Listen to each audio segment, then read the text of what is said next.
Not one, but two losses. It's the game of the night. And let's start right at the beginning with the one that probably means the most. This is in the first quarter. This is Joel Embiid going to the hole. This is Robin Lopez for the challenge. And down goes the big fella. And you can see he is aching. He would not return as you take another look at it there. Appeared to land on the back. They would rule him out with right knee soreness. An MRI coming today. He would finish having played 11 minutes. So that's clearly the storyline coming out of this. Meanwhile, as far as the game is concerned, 4 minutes left in the second. This is Russell Westbrook flipping it up and Daniel Gafford throwing it down. He had 12 points, 4 of 4 from the floor. Then there's Westbrook. Look at him working inside. He doesn't want his season to come to an end. Shot just 3 of 19 from the floor, did Russell. But the Wizards would go to halftime down by 1. Third quarter, another ridiculous incident. A spectator, I'm not going to use the word fan because that seems too flattering. This idiot runs out onto the court. They tackle him. They take him off, and he gets arrested.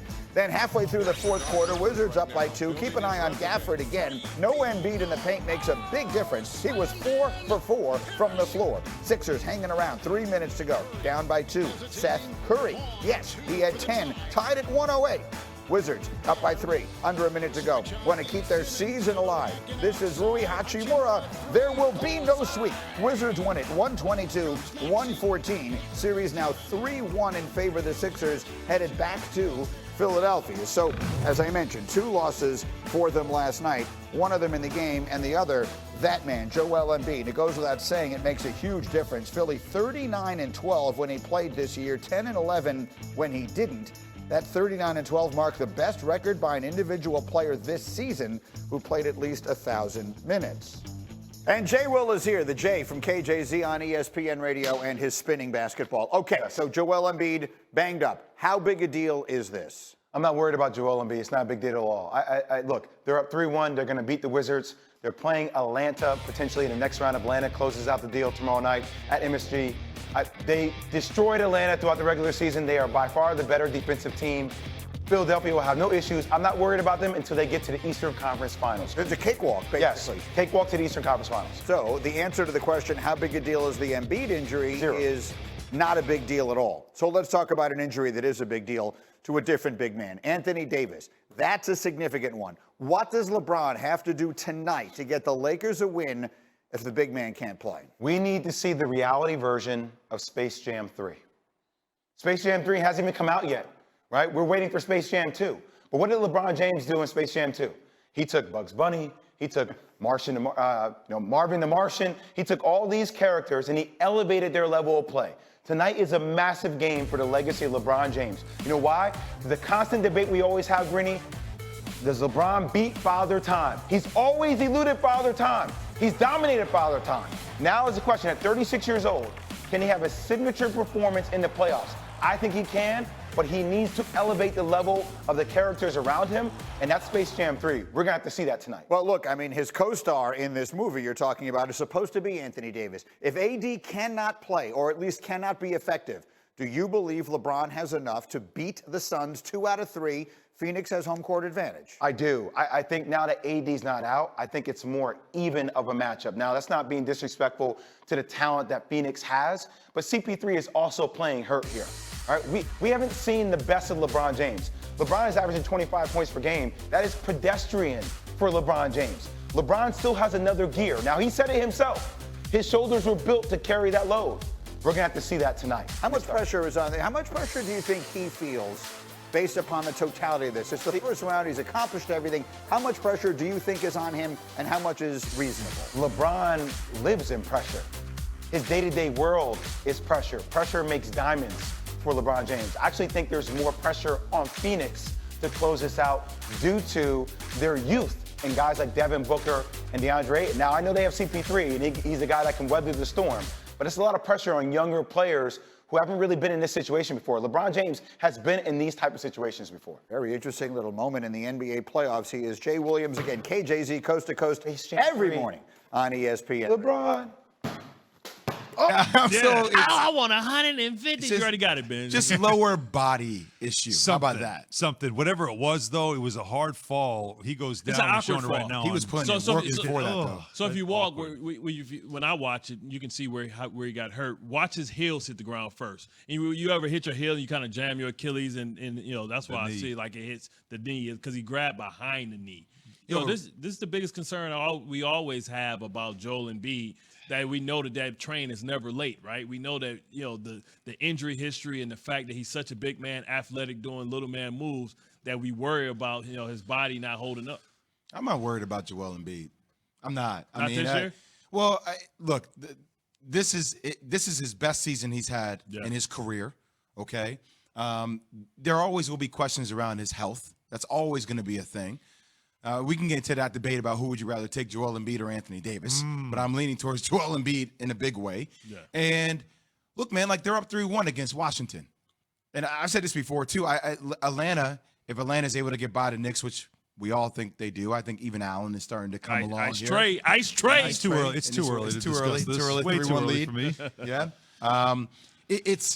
I just feel like, look, you rest, you take your time. Yeah. Atlanta does have more firepower, but we're not really concerned about Philadelphia against Atlanta, right? Like, to get healthy, to get ready for the winner of this Bucks Nets series, which I think is going to be the best series in the NBA playoffs. I think it's going to go 6 or 7. I think Philly's still in a good spot. The Nets play tonight. They can close out their series with Boston, and we'll discuss more of that coming up. But something also to keep an eye on with the Sixers has become a bit of an issue, and we'll call this Straight Talk, brought to you by Straight Talk Wireless, and that is Ben Simmons. Hackabin. Ben Simmons, that's becoming the thing that Scott Brooks is doing. We're just going to foul you late in games, especially in close games, and try to get you on the foul line. Simmons had 13 points, 12 rebounds, but it's 5 for 20 from the free throw line in the series right now, and he just can't make a free throw. You clearly in his head. So Doc Rivers, the Sixers coach, was asked a question that, let's just say he felt like that was a dumb question. Take a listen. Doc, is there anything that you can do coaching-wise? Does the thought cross your head at all to take him out of the game there? No. Why not? You want me to take Ben Simmons off the floor? No, I mean, I got to ask the I question. will pass on that one. He's pretty good, so I'll pass on that suggestion. I see. That's always the reporter out. I've done this. I've been there. I'll tell you guys that'll happen. You just asked a stupid question. Yeah. Now, one thing you're taught in journalism school is there's no such thing as a dumb question because you never know what kind of answer you're going to get. So sometimes you ask an obvious question, see what the reaction is. And you can get that. So mission accomplished? Think about mission accomplished. It turned into a great quote. Now it was but what you do though, because you're embarrassed now, because all around the media now you're still doing it in Zooms, but when you're in the scrum and you do that, now everybody's looking at you like, the hell kind of question is that? Well, I had to ask it. Right? I mean, so that's your out. But his response was perfect. You want me to take my best player off the floor late in the game? How about he just make a free throw? How about just that? He can't. And the thing is, like, what happens? What is it? Under 2 minutes, you can't intentionally foul, but before it's that, under 2, right? That's why you do it before that. Right. So that's what I'm saying, right? I remember the whole hack of Ben. It's just amazing to me that guys like Rondo, guys like Luka, guys like Ben can improve their free throw. Luka, it's surprising in the playoffs because but Luka, at least Luka can hit threes. Like Ben has he attempted 5 threes? Yeah. Right. That's what I'm saying. No, so he doesn't. He's not a good shooter altogether. I think Luka is more frustrating because he can actually shoot, but what do you do in close games? Because and you're going against a better team, and they implement the hack of Ben. I mean, that's what I would do. I mean, if you're in a close game, 2 minutes left, I'm playing down the stretch. I mean, it doesn't have to be intentional, but I can foul you in ways it's not intentional. I mean, you go to the rack, I just rake down in your hands every single time, really hard. Okay, go to the free throw line. That's it. Prove it. Like you're a career, right? 60% free throw shooter, 61 this year, 25% I think in this postseason right now. 5 for 20. It's amazing. Like that, that's the biggest liability for the 76ers. I don't question Joel Embiid. I don't question the playmaking of Ben Simmons, but when games are tight and you need the ball in the hands of your best player to make plays, I'm going to foul you. We saw win games like that. We saw this with Giannis also, Yes. and it's leading to a point now where Doc Rivers has to. And I think Ben Simmons is a fantastic player. I think he's a great, one of the best two-way players in the game. I think he's Still great a max defender, player. A max player, no doubt, all-star. Yes. Like, he's a great defender. He's a playmaker. He's a game changer a lot of times. But this is, of course, one of the issues. A, the lack of three-point ability, and B, which again, Giannis, and B, the free throw shooting late in games, which can become an issue, leads Doc Rivers to now have to defend his star.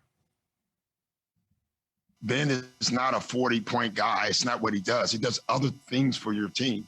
And I just don't understand why that's not sinking in our city.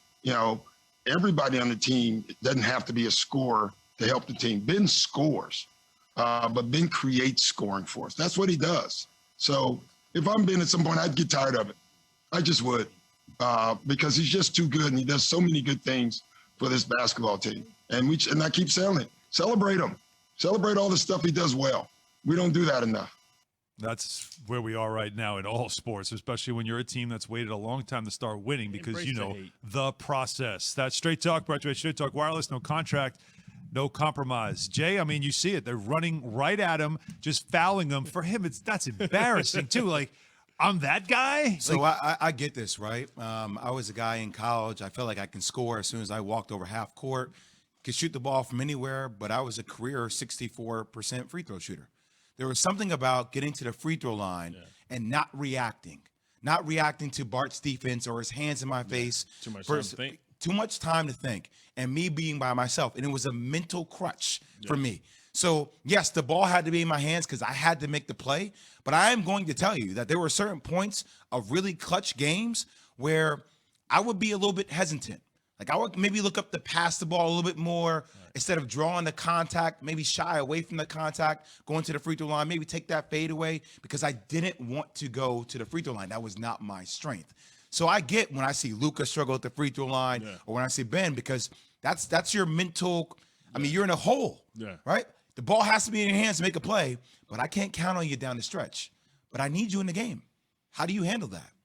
You force yourself to go to the line, but you don't trust yourself at the line. Yeah, it's amazing. That's a big time deficit for the 76ers. It's something they've got to figure out, and obviously, again, he can't figure it out just in the playoffs. So no, it's not a time. This is not the time, but he's got to spend as much time as he can just trying to get himself to a place where he's not the liability that he was at least last night. But it doesn't seem like they're going to struggle to get out of this series, unless, of course, we get the MRI back from Embiid, and it's worse than just what they called it, which is right knee soreness. We're 100 days until the NFL season, and Bart says there's a team that Aaron Rodgers immediately turns into a Super Bowl contender.